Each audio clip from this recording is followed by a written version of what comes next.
Salut à tous, j'espère que vous allez bien. Aujourd'hui je vous retrouve avec une revue sur une marque de cosmétiques à petit prix. Il s'agit de la marque P2 Cosmétiques que vous pouvez trouver dans les Leclerc. J'ai pu tester 8 produits de la marque et je vais vous en parler tout de suite. On va commencer par ce que j'ai préféré et ce sont les vernis. J'ai pu en tester 3 qui ne sont pas de la même gamme. Donc on va commencer avec celui-ci qui est le Volume Gloss Gel Look Polish et je l'ai en teinte 023 Dancing Ballerina. Le packaging est en verre comme ceci en forme de carré, j'aime plutôt bien le packaging. Alors il a un pinceau qui est assez large qui englobe bien tout l'ongle. Donc en général moi je fais mon vernis en 3 fois, enfin je viens l'appliquer au centre de mon ongle puis un coup sur les deux extrémités, donc en gros en 3 coups de pinceau j'ai appliqué le vernis sur tout mon ongle.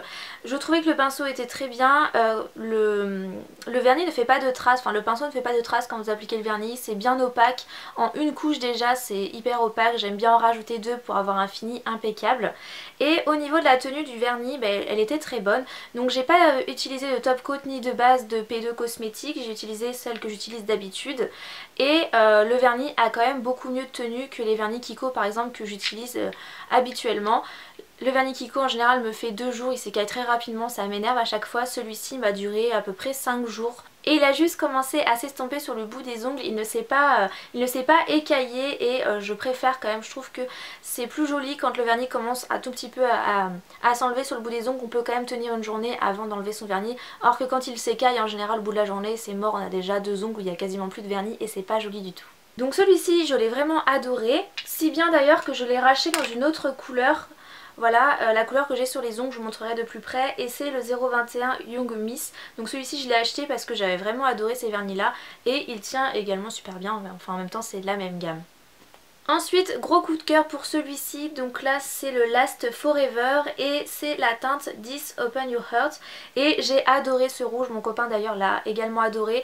J'avais pas je crois de rouge comme ça. J'ai envie de dire c'est le vrai rouge à avoir dans sa collection de vernis, je le trouve sublime et j'aime beaucoup porter du rouge autant sur les mains que sur les pieds. Il a une très bonne tenue, même si je fais la vaisselle il ne bouge pas, j'ai pu durer avec celui-ci je crois bien une bonne semaine et franchement j'ai été épatée, surtout que c'est des vernis qui sont pas très chers. Je passe au dernier que j'ai moins aimé puisqu'il a un effet satiné, c'est le Satin Suprême et je l'ai en teinte 50 Royal Residence. Il se trouve aussi que c'est plus une teinte pour le printemps et pour l'été. Moi je pense vraiment la porter en été, là ça va pas du tout avec les couleurs que je porte au quotidien donc forcément déjà je l'ai un petit peu moins apprécié pour ça. Au niveau de la texture je trouve que ça a moins un effet gel et c'est ça que j'ai moins aimé et également le pinceau était plus fin et il avait tendance à faire plus de traces en fait, donc c'est pour ça que j'ai moins aimé ce vernis là et j'ai vraiment préféré les 2 autres que je vous ai présentés avant. Je voulais également vous parler d'un dissolvant que j'ai pu tester, que vous pouvez trouver à la parapharmacie de Leclerc. C'est de la marque, je sais pas si c'est de la marque Belle Nature ou si c'est la gamme, et c'est du laboratoire du Haut Ségala et donc c'est un dissolvant à la vanille qui nourrit et renforce les ongles pour tout type de peau. Donc c'est une petite bouteille en verre comme ceci qui est trop mignonne et déjà oui j'ai adoré ce dissolvant parce que déjà il enlève bien le vernis. Moi je l'imbibe sur un coton, je laisse un petit peu le coton posé sur l'ongle le temps que le vernis imbibe bien tout mon ongle et ensuite je glisse et en général ça enlève tout. Et l'odeur, c'est vrai que les dissolvants en général ça sent vraiment pas bon, là on sent la vanille, on sent vraiment bien la vanille donc forcément il ne faut pas non plus aller sentir à la bouteille puisque il y a quand même, ça sent quand même le dissolvant, mais l'odeur globale c'est la vanille et c'est quand même beaucoup plus agréable. Ensuite j'ai trouvé vraiment qu'il nourrit les ongles, il laisse un léger film gras mais c'est très léger, c'est pas dérangeant. On voit que les ongles sont hydratés et ça n'a pas du tout desséché les ongles et c'est ce que j'ai beaucoup apprécié. Et j'ai vraiment l'impression qu'il renforce les ongles, j'ai les ongles qui sont assez mous et cassants et je trouve qu'ils ont mis beaucoup plus de temps avant de se casser. Bon là ça y est, j'ai les ongles qui se sont un petit peu cassés mais franchement j'ai adoré ce dissolvant et je vous le recommande. Ensuite j'ai pu tester un fard à paupières mono, c'est les Color Up et j'ai la teinte 210 Sky Surfer. Donc c'est un bleu turquoise comme vous pouvez le voir. Malheureusement ce n'est pas le genre de couleur que je porte, même en été je porte jamais de bleu puisque j'ai l'iris vert et je trouve que c'est pas ce qui me va le mieux. Je suis plus dans les tons neutres comme les marrons etc. Et du coup c'était un peu plus difficile de juger puisque j'ai essayé de me faire un make-up avec mais j'ai pas forcément réussi. Donc au niveau du packaging il est comme ceci en plastique, il est petit, il prend pas de place et le packaging est solide, je trouve très pratique. Alors au niveau de la couleur, la pigmentation, C'est un fard qui n'est pas spécialement pigmenté, mais si vous humidifiez votre pinceau et que vous venez après tapoter la matière sur la paupière, là vous allez vraiment avoir une plutôt bonne pigmentation. Mais si vous l'utilisez en fard sec, vous allez avoir un effet en fait très naturel, très léger, donc après ça dépend de ce que vous recherchez. Au niveau des chutes, il n'y en a pas, franchement c'est un fard qui ne chute pas. Donc voilà, je pense que c'est un bon fard à tester parce que je pense qu'il y a plein d'autres teintes et ça c'est pas forcément la teinte qui me correspondait le plus, mais je pense que c'est quand même un bon fard à paupières à utiliser humidifié si vous voulez vraiment avoir une bonne pigmentation. Ensuite j'ai testé un Kajal et c'est le Fantastic Chrome en teinte 0,90 Purple Jaspi. Donc celui-ci j'ai bien aimé la couleur, il est assez crémeux, il ne dessèche pas, par contre je trouve qu'il ne tient pas en fait, il file très rapidement dans les plis. Donc j'ai essayé de l'appliquer pour voir sur toute la paupière mobile, la couleur est très jolie, on l'estompe au doigt, ça se fond bien, mais c'est vrai que ça file dans les plis même si on a appliqué une base avant, donc ça c'est un petit peu dommage. Et j'ai également essayé de l'appliquer en rat cils inférieur où il est plutôt joli si vous voulez souligner le regard et apporter une petite couleur un petit peu violette. Donc voilà, c'est pas mon produit préféré puisque je trouve qu'il tient pas en fait, mais la couleur est jolie. Ensuite j'ai pu tester deux mascaras totalement différents puisqu'il y en a un qui a une brosse en picot en plastique et l'autre en poil. Donc on va commencer par celui-ci. Alors c'est le Volume Plus Stretch Mascara. Au niveau de la brosse, il faut que je vous montre de plus près parce que je pense que là vous allez rien voir. Donc vous avez une brosse en picot, sauf qu'il se trouve que au bout de la brosse il y a des petits pics qui partent dans tous les sens et qui ne sont pas du tout pratiques en fait. Je sais pas, peut-être que le but était de pouvoir attraper facilement les petits cils en coin interne par exemple, mais au final ça fait des paquets. Du coup je suis toujours obligée de bien essorer les petits poils du bout, les petits pics, et éviter au maximum qu'ils touchent mes cils, sinon ça fait des paquets. Moi je l'ai utilisé en tournant un petit peu la brosse quand je passais le mascara. Je trouvais que comme ça englobait encore plus les cils. Je trouve qu'il allonge bien les cils sans faire de paquet, mais qu'il est quand même assez naturel. Après moi je l'ai appliqué qu'en une seule couche parce que j'aime pas spécialement appliquer les mascaras en plusieurs couches.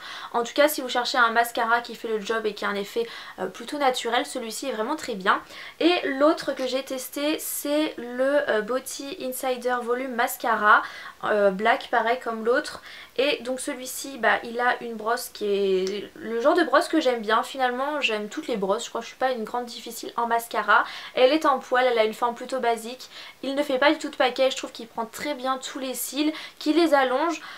Et pareil qu'il a un effet plutôt naturel. Après je l'ai aussi appliqué en une seule couche. Je ne suis pas une grande difficile du mascara, tant que ça ne fait pas de paquet et que ça me sépare bien les cils, ça me va. Et celui-ci j'ai trouvé bien, j'ai trouvé qu'il avait un effet plutôt naturel. Donc si vous préférez, enfin pour tous les jours en fait, et même si vous êtes par exemple au lycée ou au collège, après ça dépend quand est-ce que vous avez le droit de vous maquiller, et que vous voulez plutôt avoir un effet naturel, ces deux mascaras sont bien puisqu'ils séparent, qu'ils étirent bien les cils et qui sont naturels. Ensuite j'ai testé un produit pour le teint, malheureusement je l'ai fait tomber donc vous allez le voir casser. Donc voilà, c'est une poudre en fait, c'est une poudre longue tenue matifiante et naturelle au pouvoir couvrant variable pour un teint à l'éclat naturel, et j'ai la teinte 010 Nude Phaser. C'est la Nerly Nude Compact Powder, donc qui se présente comme ceci. Normalement vous l'ouvrez et c'est pas censé se déboîter puisque moi je l'ai fait tomber. Vous avez un petit miroir et vous avez la poudre qui est là, et vous avez également une petite éponge extrêmement fine que moi je n'ai pas du tout utilisée puisque pour appliquer ma poudre je préfère utiliser les pinceaux, je trouve ça plus pratique. Donc au niveau de cette poudre, déjà je n'ai pas une peau mixte à grasse, du coup je ne brille pas, donc pour la matité je pourrais pas vous dire, surtout que là on est en plein hiver donc je risque pas d'avoir hyper chaud, donc pour juger la matité c'est un petit peu compliqué. Sinon le fini est naturel, la poudre est fine et elle se voit quasiment pas sur le visage, enfin je dirais qu'elle se voit pas. Elle n'assèche pas la peau parce que certaines fois il y a des poudres qui vont venir marquer les zones de sécheresse, et moi qui ai une peau sèche justement il faut surtout pas que la poudre vienne me marquer encore plus les zones de sécheresse, celle-ci pas du tout. Par contre niveau couvrance, moi j'ai pas trouvé qu'elle apportait une couvrance en plus. Après c'est marqué qu'il y a une couvrance variable, la couleur est bonne, peut-être un peu plus claire que mon fond de teint, c'est peut-être pour ça que je la vois pas. En tout cas voilà, de ce que je l'ai utilisé, moi c'est une poudre qui me convenait plutôt bien, elle me rendait la peau douce, et j'ai trouvé voilà, qu'elle était assez légère, assez fine et qu'elle se voyait pas énormément, donc voilà. Et pour finir le dernier produit, il s'agit d'un rouge à lèvres qui se présente comme ceci. C'est le Super Slim Lip Stylo en teinte en teinte 030 Screaming Pink, et c'est un rouge à lèvres crémeux fin, c'est ce qui est indiqué. Donc au niveau du packaging je trouve ça plutôt pratique, c'est assez fin, ça passe partout et vous faites sortir le rouge à lèvres comme ceci. Donc le raisin a une forme arrondie. Donc moi j'aime pas trop ce genre de raisin là puisque au niveau de mes lèvres, j'ai le dessin de mes lèvres qui est assez pointu en haut, ce qui fait que quand j'ai une forme ronde, c'est un peu plus délicat pour moi de le tracer. Mais je sais qu'on n'a pas toute la même forme de lèvres et donc si vous avez une forme plus arrondie, ça vous dérangera pas du tout. Alors au niveau de la texture, il s'applique plutôt bien puisqu'il est extrêmement crémeux.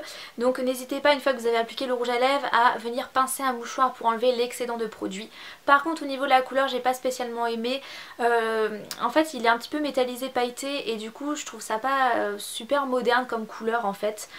C'est pour ça en fait que je l'ai pas trop apprécié. Sinon il dessèche pas, il est crémeux, il tient pas extrêmement bien puisque comme il est très crémeux en fait dès que vous allez boire forcément le produit, enfin le rouge à lèvres va se déposer sur le verre. Dès que vous allez manger ça va partir. Ça n'a pas une grande tenue puisque c'est très crémeux mais la couleur est bien, c'est intense, c'est bien pigmenté, ça s'applique plutôt bien. Mais c'est vrai que moi la couleur ne m'a pas du tout plu. J'ai pas en fait aimé l'effet pailleté, l'effet métallisé pailleté que j'ai pas trouvé moderne.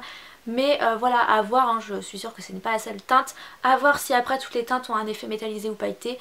Mais voilà, sinon moi j'ai pas trop aimé ce produit là, mais je pense que pour autant il est quand même bien. Voilà pour cette revue sur cette marque. N'hésitez pas à me dire en commentaire si vous avez déjà testé cette marque et à me dire quels sont les produits que vous avez aimés. Je sais qu'ils font beaucoup de produits, il y a d'autres mascaras, il y a plein de vernis, de teintes. Ils font également des produits teints, des bébés crèmes, des fonds de teint je crois et d'autres poudres. Franchement moi j'ai juste testé 8 produits donc je peux pas avoir une idée globale sur la marque. Les produits que je retiens sont vraiment les mascaras puisque je les ai beaucoup aimés. Je trouvais qu'ils étaient bien et qu'ils donnaient un effet plutôt naturel pour tous les jours, c'était très bien. Et j'ai adoré les vernis, notamment cette gamme là les volume gloss. Je pense que je me rachèterai peut-être d'autres teintes à l'occasion, déjà que je me suis repris celle-ci. Et j'ai également beaucoup aimé celui-ci, le rouge, qui est pour moi le rouge parfait. Donc voilà, j'espère que cette vidéo vous a plu, je vous fais plein de gros bisous et on se retrouve très bientôt dans une prochaine vidéo.